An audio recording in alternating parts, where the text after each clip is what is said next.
குருச்சேத்திர போரில் இறந்தவர்கள் அனைவரும் சொர்க்கலோகம் சென்றடைந்தனர். கர்ணனைத் தவிர. ஏன் அனைவரும் சொர்க்கம் சென்றார்கள் தெரியுமா?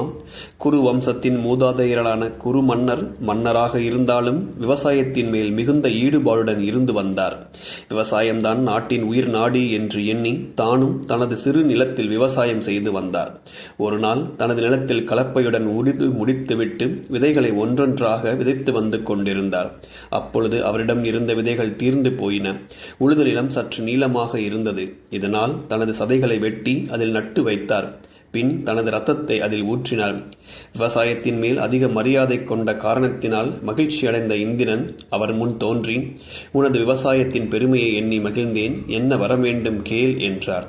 அவரோ, எனக்கு எந்த வரமும் வேண்டாம், இந்த நிலத்தில் இறக்கும் துறவிகளும் போர் செய்து இறக்கும் வீரர்களும் சொர்க்கம் செல்ல வேண்டும் என்று வரமாக கேட்டார். இதனாலேயே இந்த நிலம் குருச்சேத்திரம் என்று அழைக்கப்பட்டது. மகாபாரத யுத்தமும் இங்கேதான் நிகழ்ந்தது. ஆனால் கர்ணன் மட்டுமே இறக்கும் தருவாயில் கிருஷ்ணனிடம் தனது தர்மத்தின் பலனை தானமாக கொடுத்த பிறகு 2 வரங்களை கேட்டான். ஒன்று, தான் இறந்தவுடன் தனது அன்னைக்கு தெரிவிக்க வேண்டும்.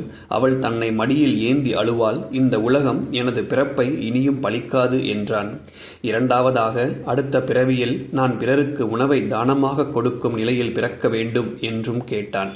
ஏனெனில் இந்த பிறவியில் ஒரு தாழ்ந்த குலத்தில் பிறந்ததால் யாரும் கர்ணனிடமிருந்து உணவை தானமாக பெற விரும்பவில்லை. ஆகவே அடுத்த பிறவியில் உணவை தானமாக இடும் நிலையில் பிறக்க கேட்டான்.